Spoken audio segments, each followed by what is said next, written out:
untuk kamu nanti pada saat ke lapangan. Sekarang kan pertemuan keberapa?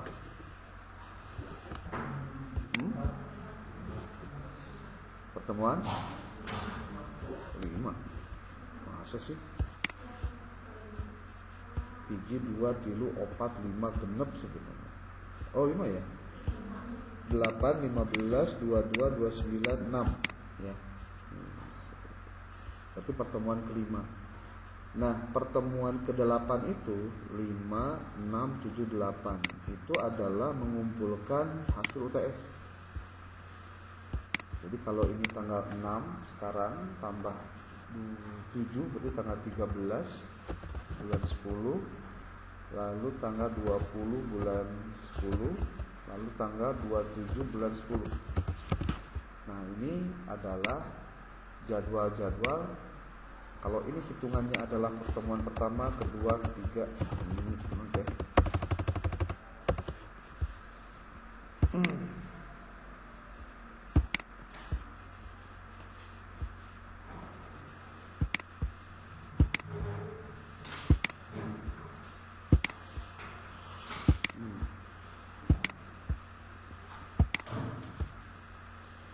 Pertemuan ke 4, 5, 6, 7, 8. Nah, berarti tanggal 27 itu kamu mengumpulkan yang namanya tugas PS ya, pertemuan ke-8. Karena pertemuan ke-8 itu tinggal 2 minggu lagi masuk ke minggu ketiga, maka dikasih tahu tugasnya melakukan studi pendahuluan. Studi pendahuluan itu apa sih? Dan lain-lainnya ada di penjelasan yang sudah dikirimkan di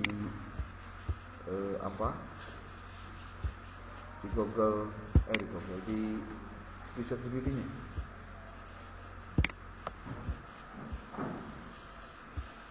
Kamu melakukan yang namanya kunjungan lapangan. Kenapa dikasih tahu dari sekarang? Supaya tidak aneh, tidak canggung pada saat nanti melakukan studi pendahuluan yang sesungguhnya, yaitu pada saat menyusun skripsi.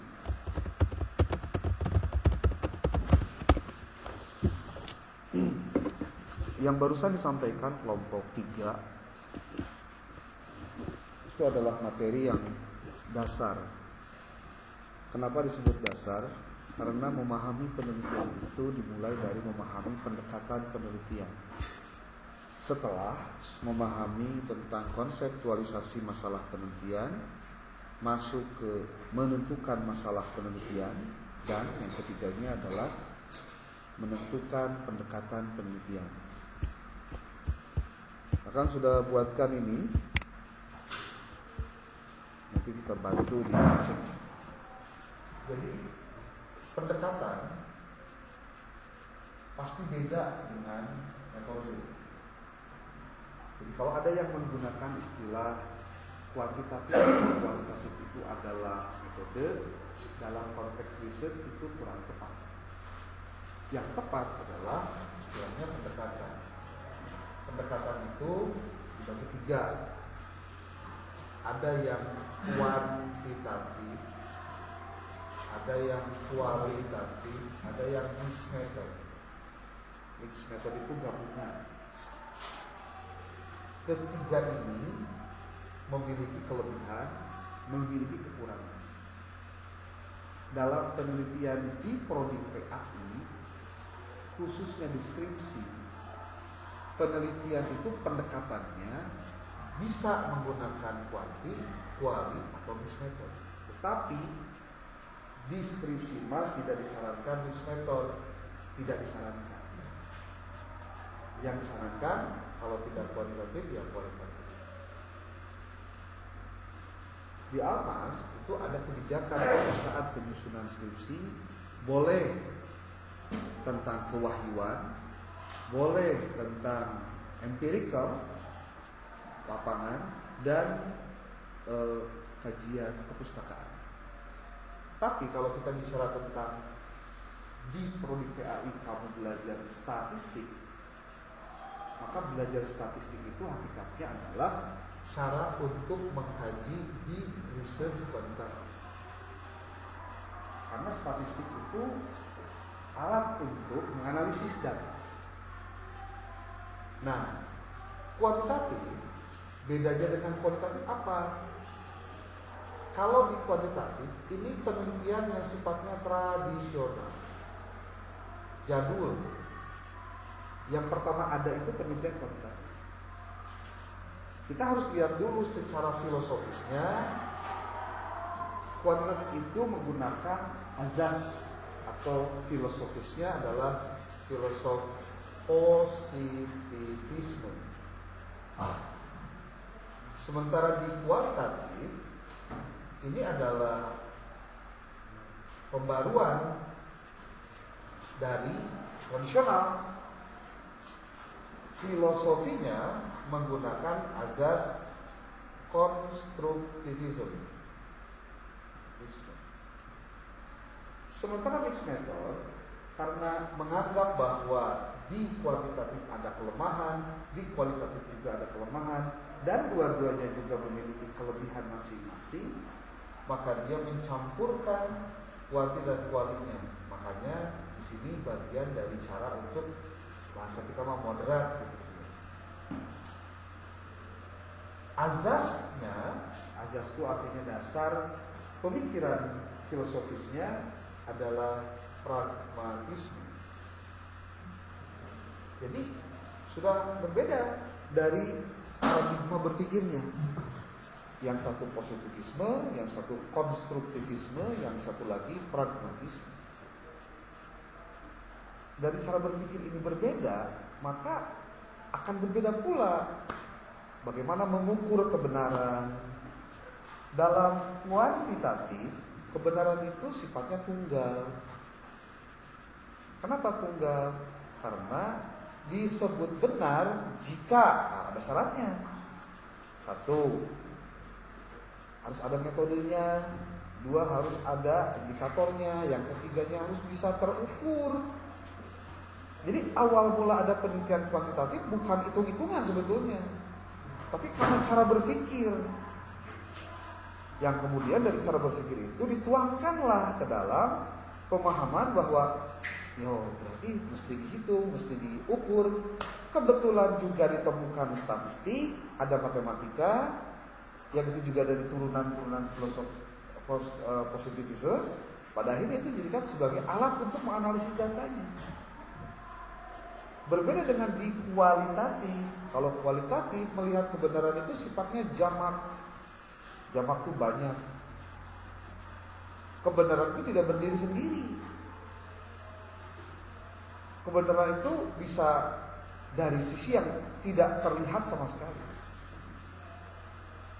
Maka kalau dalam kualitatif pemahamannya adalah sesuatu itu benar jika sesuatu itu ada. Makanya settingnya adalah setting alamiah. Kalau kamu baca bukunya Muri Yusuf bakal ketemu tuh. Kecuali bisa dibaca makanya uang. Nah, kita tidak bahas dulu yang mixed method deh. Coba kamu lihat nanti di rumah bukunya Muri Yusuf yang terkait dengan ini nih. Ada klasifikasi dalam penelitian, ada penelitian kuantitatif dan kualitatif. Coba baca sih bener deh buku yang udah dikasih ini tuh.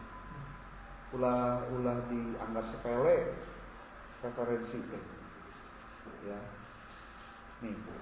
Pendekatan kualitatif dapat digunakan apabila ingin melihat dan mengungkapkan suatu keadaan maupun suatu objek dalam konteksnya, menemukan makna. Tuh, ini udah beda tuh.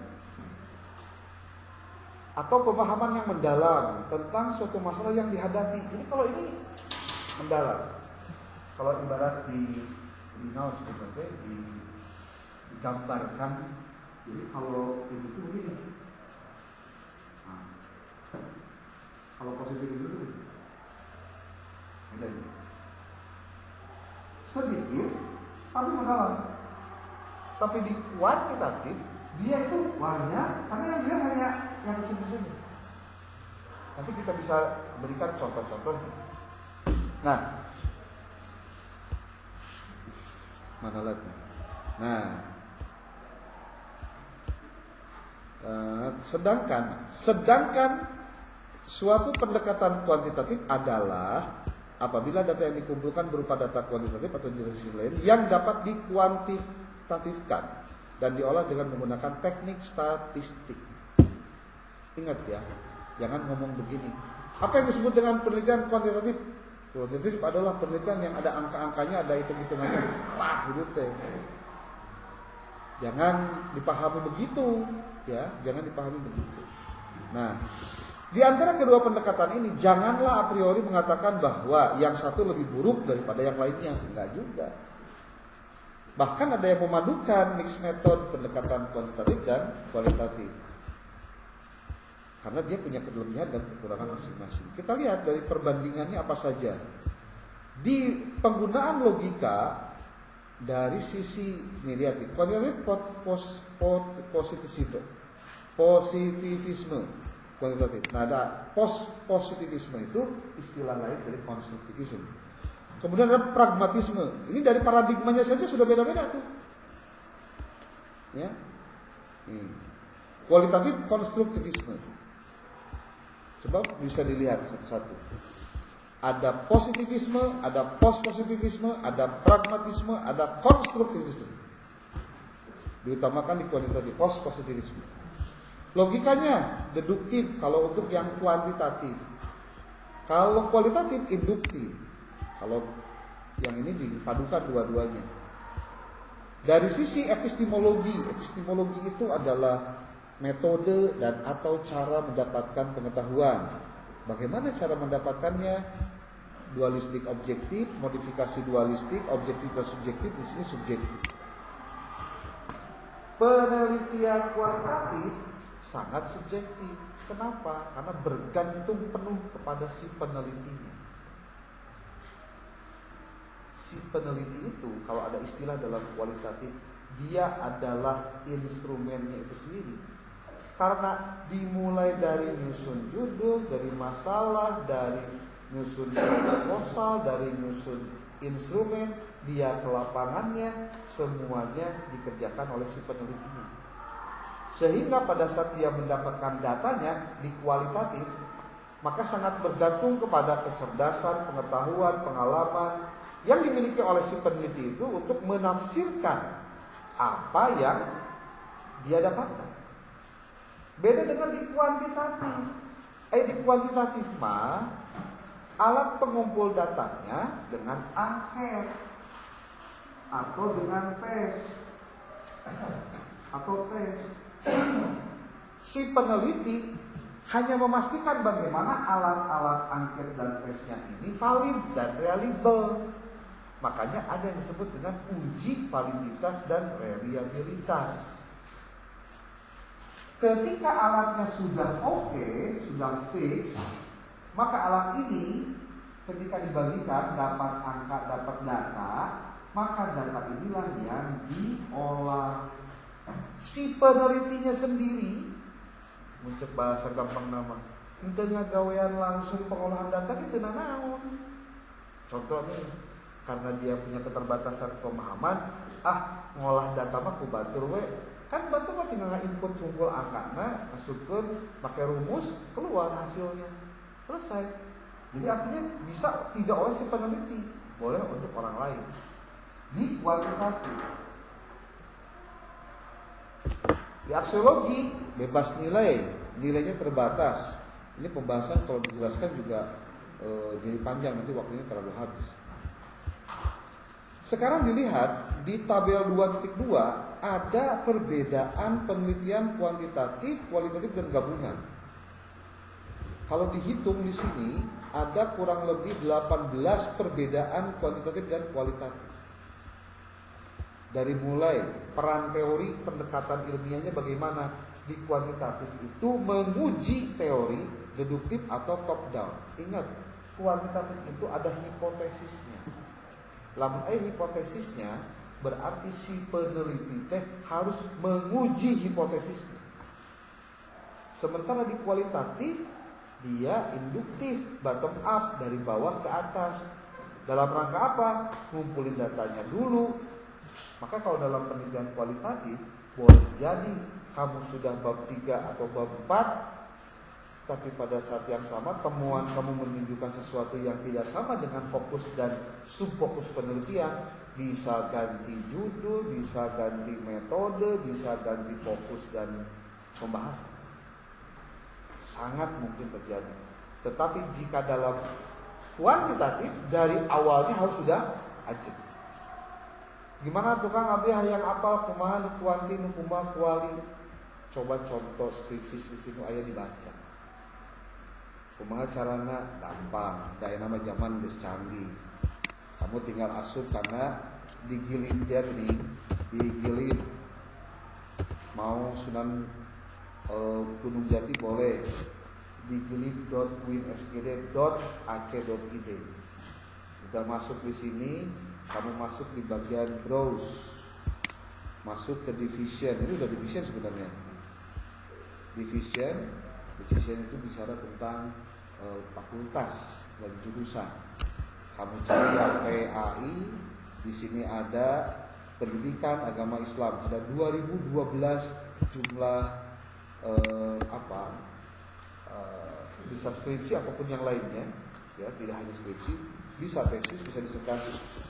Tuh 2025 ada 215, di tahun 2024 ada 161. Kita klik aja dulu yang 2023 dan kita coba cek. Ini satu halaman ini adalah untuk berapa? Tadi 200 sekianan ya. Untuk 2012 keseluruhan. Ini baru yang 2023. Kamu baca deh satu-satu. Ngerti naon maksudnya, itu pasti. Benar naon. Cara untuk memudahkannya, kamu baca coba bukunya yang Imam Mahali ketika masuk di bab 3, ketika dia menjawab tentang yang namanya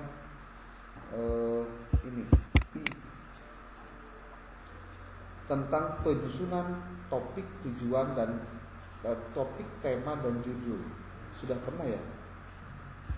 Yang ini sudah dibaca ente. Kalau menjadi baca mah masalahmu. Boga hukul dina laptop, dina handphone tapi nggak pernah dibuka. Kumaha tuh? Kamu nanti masuk di bagian 3 menyusun pendahuluan, ada di halaman 31. Kita bisa lihat di sini.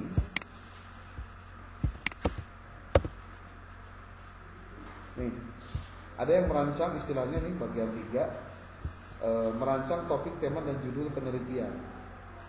Di dalam penelitian kuantitatif, judul itu sudah bisa terlihat dari awal. Dia kategorinya kuantitatif atau kualitatif. Coba kalian lihat di halaman selanjutnya. Nih.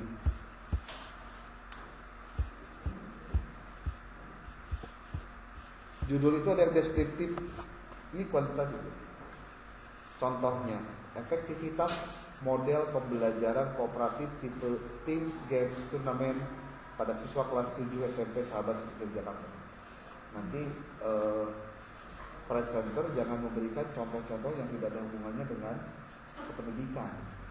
Harus pakai contohnya pendidikan, jangan ekonomi ya, itu kan ngaco ya. Kalau judulnya seperti ini, dari awal kita bisa duga ini kuantitatif. Tapi kalau deskriptif itu bisa menjebak. Dia bisa kuanti, bisa kuali masalahnya. Ini kalau judul-judul di sini nih, judul-judul yang nampak di deskriptif, ini judul-judul kualitatif sebenarnya. Judulnya ya, karena kita bisa tahu isi judul ini kuali atau kuali, kita harus baca abstraknya, lihat daftar isinya, lalu lihat isinya semua. Lalu lihat. Ada juga judul itu yang asosiatif. Asosiatif itu adalah hubungan. Kayak gimana hubungan tuh? Nih, kalau ada kata-kata hubungan, itu kaditunate dengan, ya. Kalau pengaruh itu terhadap.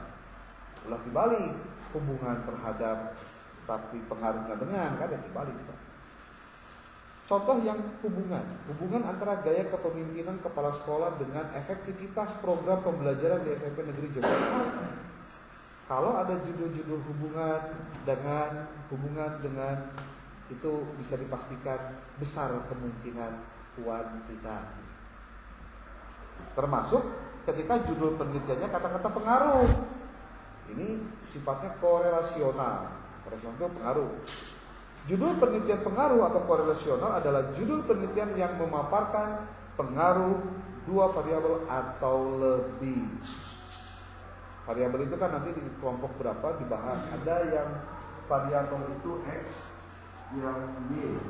X itu yang independen, Y itu yang independen. X itu independen, Y itu independen. Ada yang terikat, ada yang bebas. Yang bebas itu yang X, Y-nya terikat. Contohnya, pengaruh manajemen waktu terhadap produktivitas kerja guru di MAN Yogyakarta. Kata pengaruh dan terhadap. Mana variabel-variabelnya? Nih, manajemen waktu dan produktivitas kerja guru. Itu Y-nya. X-nya pengaruh manajemen waktu. Kita lihat lagi yang bagian keempat. Judul penelitian itu tadi bisa pertama deskriptif, kedua asosiatif, yang ketiganya korelasional, yang keempat ada komparatif. Non komparatif teh judul penelitian yang membandingkan dua variabel atau lebih. Contoh judulnya perbedaan strategi pembelajaran guru PNS tersertifikasi dengan guru non PNS tersertifikasi. Mana lagi contoh kedua? Tadi perbedaan-perbedaan. Bahkan bukan cuma contohnya lain perbedaan, tapi komparasi. Komparasi itu kayak perbandingan. Jadi kalau ada kata-kata perbedaan, perbandingan, komparasi, itu bisa diduga kuat adalah jenis penelitian kuantitatif. Dari judulnya saja. Coba lihat ini yang tadi kita bahas.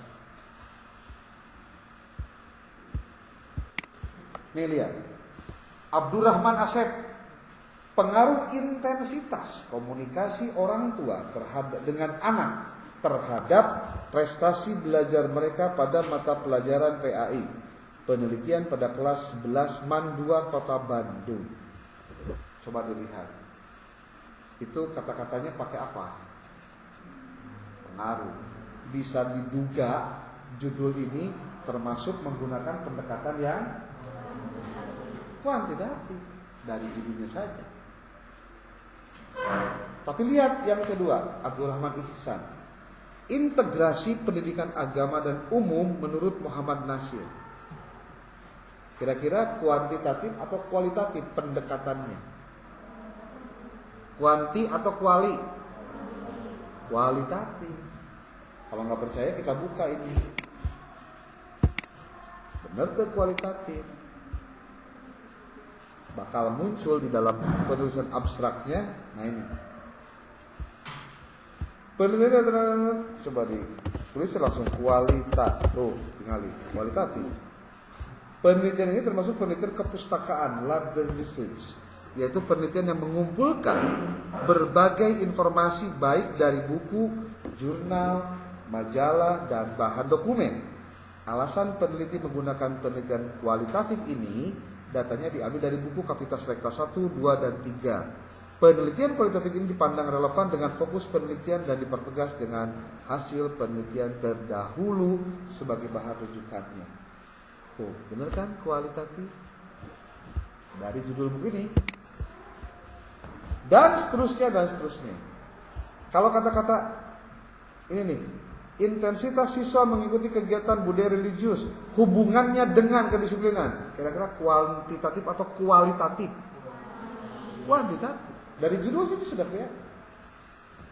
Tapi kalau yang ini, implementasi program keagamaan untuk meningkatkan sikap religius siswa di Seman 1 Lemah Abang.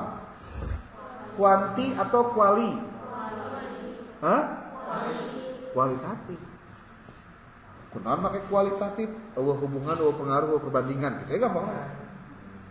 Itu paling mudah mendeteksi awal mula judul penelitian. Dari judul dulu deh, jangan kemana-mana. Nanti kalau kamu pasti bertanya, saya kan mau penelitian nih tentang apa? Tentang apa dulu bebas. Kita lihat mau pendekatan apapun, mau kuanti mau kuali nggak masalah.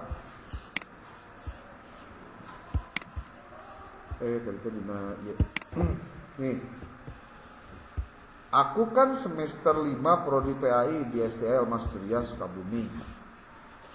Saat ini aku lagi ada tugas untuk melakukan studi pendahuluan. Nanya dong, apa sih studi pendahuluan teh? Jelas kan? Nah, nu bener mah belajar menggunakan ChatGPT atau DeepSeek atau yang lain-lainnya adalah ketika apa yang dia jawab, kamu pelajari isinya. Bukan hanya kamu meminta dia mengerjakan apa yang kamu inginkan. Dijelaskan, studi pendahuluan itu merupakan tahap awal dalam proses penelitian. Ini akan kamu lakukan nanti di hasil laporan penelitian. Tujuan utama dari studi pendahuluan itu adalah untuk memberikan gambaran umum tentang topik yang akan diteliti, serta untuk memahami masalah yang ada. Dalam studi pendahuluan, kamu biasanya akan melakukan hal berikut. Iya, kamu di studi pendahuluan itu bakal melakukan ini. Membaca literatur, oke. Mengidentifikasi masalah, ya. Menetapkan tujuan, ya. Menentukan metodologi, ya. Menilai relevansi topik, ya. Itu pasti di saat sebelum melakukan pengkajian dalam studi pendahuluan. Kan ulah ditanya kia, kamu mungkin penelitian yang naon? Aduh, tidak can kabayang atuh. Nah, ulah gitu. Cepat atau lambat atau cepat, pasti bakal nulis skripsi, pasti bakal nyieun proposal, pasti. Intinya katanya studi pendahuluan itu membantu mempersiapkan kamu untuk melangkah lebih jauh dalam penelitian dengan memastikan bahwa topik yang dipilih memiliki dasar yang kuat dan layak untuk diteliti lebih lanjut. Nah, tuh ditanya dia, cari tanah orang bingung. Saya sebenarnya lagi bingung. Di tugas itu saya harus ke lembaga pendidikan. Contoh ke sebuah SMP. Prodi saya kan PAI. Kira-kira apa yang bisa digali untuk saya mendapatkan jawaban dari studi pendahuluan itu? Jadi kalau nanya ke ChatGPT tentang sesuatu yang kamu tidak tahu, pastikan kamu bicarakan apa yang kamu nggak tahu itu, supaya dia menjawabnya, memberikan insight, wawasan. Dijelaskan, paham. Kalau kamu di prodi PAI dan harus melakukan studi pendahuluan di lembaga pendidikan seperti di SMP, ada beberapa hal yang kamu bisa gali untuk membantu menjawab pertanyaan atau masalah dalam penelitianmu. Berikut beberapa ide yang kamu bisa eksplorasi. Ingat ya, ide lain maneh kudu ieu lain. Satu, kondisi pembelajaran. Oke, ini rinciannya, bisa metode, bisa media, bisa keterlibatan siswa. Yang kedua, peran guru PAI. Ya, naon wae dijelaskeun. Yang ketiga, pengaruh lingkungan sekolah. Yang keempat, tantangan dan pembelajaran dalam pembelajaran PAI. 5, pendidikan karakter dan religiusitas. 6, sikap siswa terhadap PAI. 7, evaluasi pembelajaran. Menurut ChatGPT, 7 tema ini itu tema yang menarik untuk dikaji dan kamu bisa dapatkan jawabannya di dalam persiapan kamu melakukan riset, yaitu menyusun studi pendahuluan. Tips untuk studi pendahuluan: pertama, wawancara; kedua, observasi; ketiga, studi dokumentasi. Nah, pertanyaan nambah deh kasih ChatGPT teh. Kayaknya menarik tuh yang nomor 3 gitu. Ini misalnya bisa diganti sebenarnya mah. Ini mah contoh unggul. Kayaknya menarik tuh yang nomor 3. Saya rencananya mau studi pendahuluannya ke SMPN 1 Cibadak Sukabumi. Kira-kira apa yang mesti saya siapkan? Nanya gitu, harus studi pendahuluan teh. Ya, bagus. Kalau kamu tertarik untuk menggali aspek lingkungan sekolah di SMPN 1 Cibadak Sukabumi. Ini adalah beberapa hal yang kamu siapkan, yang perlu disiapkan sebelum melakukan studi pendahuluan. 1, persiapan administrasi, surat izin siapkan. Nah, benar kan surat izin. 2, perkenalan diri. Siapkan surat pengantar atau perkenalan dari kampus yang menjelaskan tujuan dan latar belakang penelitianmu. Lamun kamu ngahaja-haja datang ke hiji sakola, dengan tiada niat yang lain kecuali datang moal diterima tentang. Tapi kamu kan datang ke sekolah eta arek riset, arek penelitian untuk pemenuhan mata kuliah, manya sih diterima. Dan pasti si kepala sekolah na jeung guru-guru nage pernah ngadaang bangku kuliah. Ya, pernah kuliah maksudnya. 2, fokus penelitiannya apa? Tadi kan sudah kita ambil satu pilih tuh tentang budaya sekolah. Oh, berarti fokusnya pada budaya sekolah, kebijakan, pengaruh sekolah terhadap karakter dari siswa. Kita belum menentukan loh apa judul yang mau diambil. Karena studi pendahuluan itu dilakukan justru dalam rangka menggali masalah yang terdapat di lokasi penelitian. Fokus penelitiannya 3, 1 pada budaya sekolah, 2 pada kebijakan sekolah, 3. Nah ini udah diarahkan nih, si ChatGPT mah. Licik sebenarnya benar gitu ya. Pengaruh lingkungan sekolah terhadap karakter religius siswa. Ini untuk menunjukkan seberapa besar peran lingkungan sekolah dalam membentuk karakter. Kalian bisa lihat dari rumusan ini itu tujuannya untuk kepenelitian dengan pendekatannya kuantitatif. Nih, tuh lihat. Kamu siapkan rencana observasinya apa? Kudunya naon tak? Siapkan catatan untuk mengamati kegiatan yang relevan dengan tema penelitian. Kemudian interaksi siswa, lalu fasilitas keagamaan. Itu baru rencana observasi. Kemudian ada wawancara dan diskusi. Jadi kamu arek datang ke tempat riset itu untuk tangan kosong. Tunggu. Pak, abdi biasa dong ke sekolah Bapak. Mohon, mangga, badai naon, badai studi pendahuluan Pak. Oh nya sok, mangga. Badai dengan dia sih ditanya lagi. Pas datang duduk, mohon kenal, Pak, aya tugas di kantos, cek kepala sekolah. Tanya ke urang, cek urang teh, abdi kudu Pak, bingung itu salah sama kan dia. Badai kumaha nya Pak? Cek tuan rumah teh. Ngajar hati tapi ibu edan. Datang tapi tanya tujuan kan liweuh. Makanya harus disiapkan dulu apanya? Kelengkapannya. Gitu. Lalu apa lagi? Wawancara dan diskusi dengan guru PN. Lalu kurang kehilangan tadi kan ini nomor 3 ceritanya. Kamu diganti jadi nomor 1 atau nomor 2 atau nomor 4, 5, 6 lain dari penelitian silakan. Wawancara diskusinya guru PAI, wawancarai guru PAI untuk menggali kebijakan atau program-program pendidikan agamanya yang diterapkan di sekolah. Terus yang kedua itu adalah dengan kepala sekolah. Tanyakan pandangan kepala sekolah tentang pentingnya pembentukan karakter. Tapi kan ini bisa dijadikan sebagai pedoman wawancara. Belum, ini kan baru gambaran awal. Kurang ngobrol ngobrol. Lalu ada pertanyaan kunci. Berikut beberapa contoh pertanyaan yang bisa kamu ajukan dalam observasi atau wawancara. Ini contoh saja. Dokumentasinya naon wae? Ya, minta dokumen atau kamu foto-foto. Kemudian harus ada catatan observasinya. Ini ada catatannya bla bla bla. Udah. Ceritanya bereslah untuk bertanya tentang tema apa yang cocok. Nah, sekarang bisakah kamu memberikan gambaran tentang pedoman wawancara untuk tema nomor 3 tadi kepada siapa saja wawancara itu dilakukan? Ya, ya kan? Dijawablah ChatGPT-nya. Tentu berikut adalah pedoman wawancara yang bisa kamu gunakan dengan tema pengaruh lingkungan sekolah terhadap karakter dari siswa. Nah, pertanyaan anak ke guru. Oh, ini pertanyaan ke guru mah yo. Ya, dalam apa? Ini untuk wawancaranya ya. Untuk pedoman wawancara kepala sekolah gimana? Ada 7. Untuk wawancara dengan siswa diambil berapa buah? Contoh keluar. Pas 10, 11, 12. Aku jadi genap. Laki awe. Sampai dengan pertanyaan umum. Tips wawancara. Nah, setiap wawancara sebaiknya ada rekamannya. Baik rekaman ngobrolnya atau foto-fotonya juga kudu aya. Itu dalam studi pendahuluan, encan penelitian, karek-karek niangan masalahna divalidasi didinya aya atau henteu.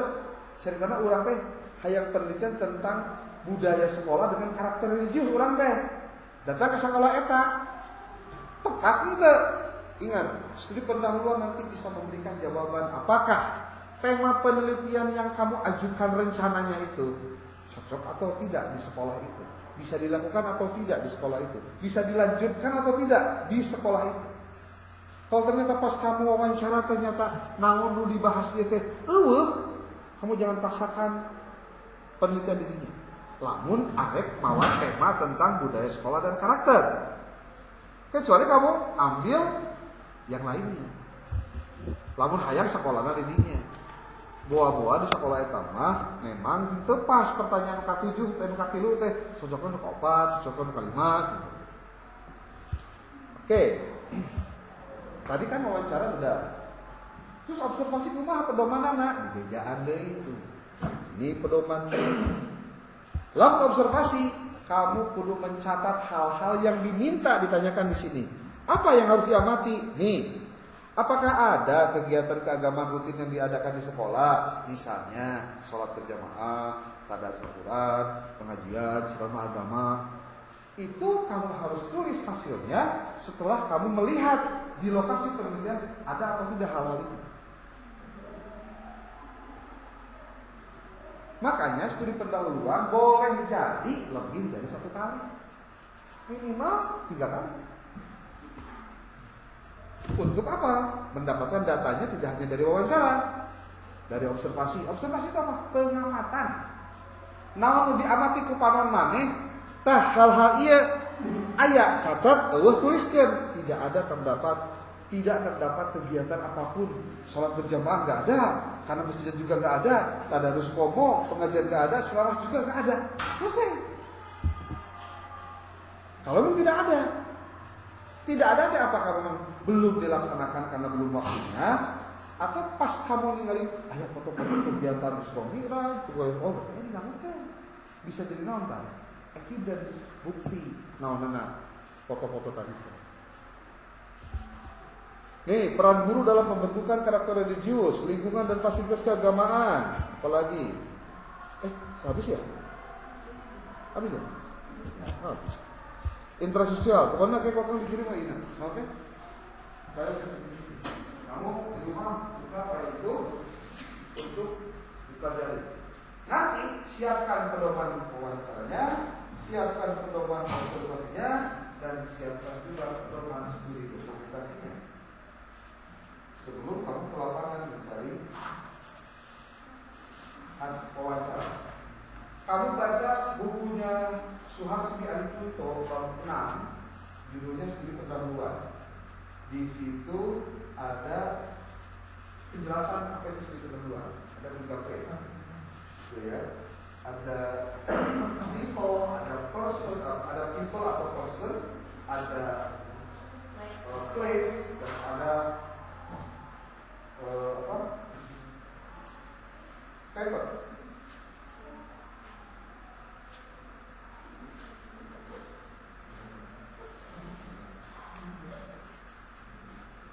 Tuh sudah gitu. Kita klik chat nya. Jadi kamu klik, mau kamu tampilkan editnya. Dan bisa kamu edit kembali. Jadi pendekatan kuantitatif dan kualitatif prinsipnya baca buku metode penelitian kuantitatif dan kualitatif. Jadi ada pernyataan kalau kamu orangnya sibuk dan lain-lain, penelitiannya kuantitatif atau kualitatif. Saran saya kuantitatif. Tapi sekali lagi nanti tergantung kampus punya kebijakan apa. Bisa cek kampus teh enak apa kudu penelitiannya lapangan tapi kualitatif enggak selesai. Kamu tuh bisa milih deh. Karena kadang-kadang kampus juga memiliki